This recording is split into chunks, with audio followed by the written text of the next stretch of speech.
ની શરૂઆત કરીએ તો ઈરાન ઇઝરાયલ યુદ્ધના પગલે રાજકોટના શાપર વેરાવળ ઉદ્યોગ જગતમાં ગેસની ભારે અછત સર્જાઈ છે। તો ગેસ કાપના લીધે કાસ્ટિંગ અને ફોર્જિંગના 600 જેટલા યુનિટ્સ બંધ થવાની કગાર પર છે। માર્ચ એન્ડિંગમાં ઓર્ડર પૂરા કરવાના સમયે જ ગેસના ભાવમાં 3 ગણા વધારાથી ઉદ્યોગકારો મુશ્કેલીમાં મુકાયા છે। આ પ્રશ્ને ધારાસભ્ય રમેશ ટીલાણાની આગેવાનીમાં પ્રતિનિધિ મંડળ આજે હર્ષ સંઘવી અને ઋષિકેશ પટેલને મળવાનું છે અને પછી તેમને રજૂઆત કરશે। તો અમારી માંગ એ છે કે અત્યારે જે ગેસની શોર્ટેજ ઊભી થઈ છે એટલે ગુજરાત ગેસ તરફથી અમને લેખિતમાં જાણ કરવામાં આવી છે કે ગયા મહિનાનો તમારો જે કાંઈ વપરાશ હોય એના 50% લેખે તમારે અત્યારે જે કાંઈ ભાવથી અમને આપવામાં આવે છે એ ભાવથી વાપરવાનો। એ ઉપરાંતનો જે કાંઈ વપરાશ થાય એનો ભાવ વધારો અમારે ચૂકવવાનો।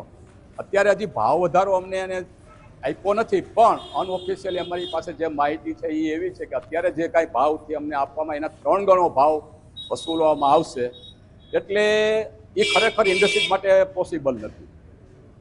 તો વધુ વિગતો માટે જોડાઈ ગયા છે રાજકોટથી સંવાદદાતા લકીરાજસિંહ। લકીરાજ, ગેસની અછત છે, કેટલી ગંભીર ગણી શકાય? ચોક્કસપણે ગંભીર ગણી શકાય, કારણ કે મિડલ ઇસ્ટની અસર હવે ભારત દેશમાં જે મિડલ ઇસ્ટમાં જે યુદ્ધ થઈ રહ્યું છે તેની અસર ભારત દેશમાં પણ જોવા મળી રહી છે અને તેના કારણે ક્યાંક ને ક્યાંક રાજકોટના ઇન્ડસ્ટ્રીઝ જે વિસ્તાર છે તેમાં તકલીફ છે તે જોવા મળી રહી છે।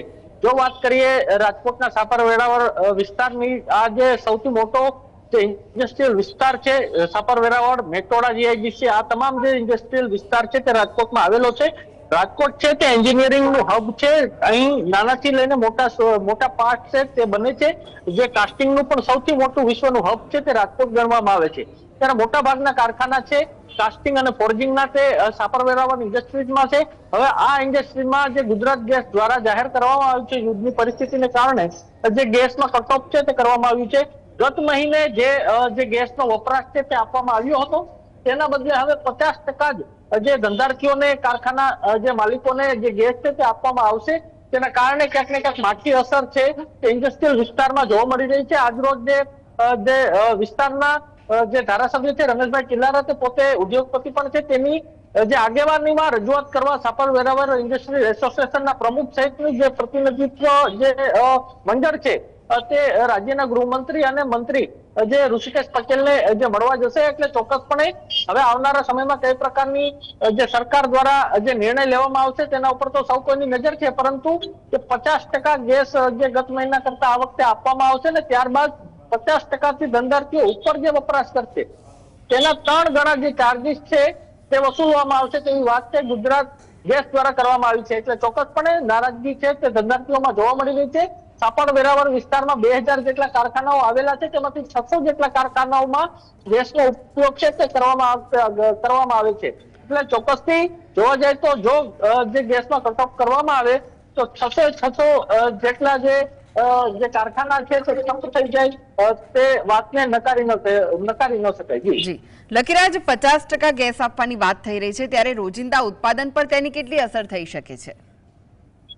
ચોક્કસથી ઉત્પાદનમાં અસર થઈ શકે છે, કારણ કે એક માર્ચ એન્ડિંગ છે ને, માર્ચ એન્ડિંગમાં તમામને જે ઓર્ડર છે તે પૂર્ણ કરવાનો હોય છે અને ત્યારબાદ જે પહોંચાડવાનો હોય છે, પહોંચાડવામાં પણ તકલીફ છે તે પડતી હોય છે, કારણ કે જે વાયા જે દુબઈ થઈને જે કન્ટેનર છે તે પાસ જતા હોય છે, હોર્મુઝ જે સીઝ કરી નાખવામાં આવ્યું છે તેના કારણે પણ ઇન્ડસ્ટ્રીયલ વિસ્તારને જે તકલીફ છે તે પડી રહી છે। ધંધાર્થીઓને, વેપારીઓને, ઉદ્યોગપતિઓને તકલીફ છે તે પડી રહી છે અને ઉલટાનું આ જે ગેસની કટઓફ છે રાખવામાં આવ્યું છે તેના કારણે પણ તકલીફ છે તે પડી રહી છે। ધંધાને માઠી અસર છે, માત્ર ઇન્ડસ્ટ્રીયલ વિસ્તારને નહીં પરંતુ રેસ્ટોરન્ટ સંચાલકોને પણ આ જ પ્રકારની તકલીફો છે તે વેઠવાનો વારો આવ્યો છે।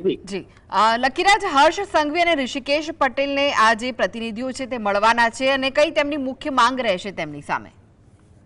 એ તેમની માંગ છે કે જે 50% જે કટ ઓફ કરવામાં આવશે, જે ઉપયોગમાં લેવાનો જે ગેસ છે, જે ગત મહિના કરતા આ વખતે જે 50% ગેસ આપશે, એટલે ચોક્કસપણે ઉદ્યોગપતિઓનું કેવું છે પ્રતિનિધિ મંડળનું કે અમે જયારે 100% ગેસના વપરાશમાં અમે જેટલું પ્રોડક્શન કરતા હોય તેટલું પ્રોડક્શન અમારે આ મહિનામાં વધારે કરવાનું હોય, કારણ કે માર્ચ એન્ડિંગ છે, માર્ચ એન્ડિંગમાં તમામ ઓર્ડર છે તે પૂર્ણ કરવાના હોય છે, તેના કારણે તે પોસાય એમ નથી। ત્યારબાદ 50%થી વધુ જો ગેસ અમને આપશે તો 3 ગણો ચાર્જીસ વસૂલવામાં આવશે। તેની પણ જે નિર્ણય છે સરકાર પાછો લે તેવો જે માંગ છે તેમની મુખ્ય માંગ છે. એટલે ચોક્કસપણે હવે તેઓ ગૃહ રાજ્ય મંત્રી હર્ષ સંઘવી અને મંત્રી ઋષિકેશ પટેલને મળવા જવાના છે. મળ્યા બાદ શું નિર્ણય આવશે તેના ઉપર સૌ કોઈની નજર છે. જી લકીરાજ, જો ગેસની અછત છે તે લાંબા સમય સુધી રહી તો પછી જે ઉદ્યોગ મંડળો છે તેના પર કેટલી અસર પડશે, ઇન્ડસ્ટ્રીઝ પર કેટલી અસર પડશે અને કામદારો છે તેમના પર કેટલી અસર પડી શકે છે?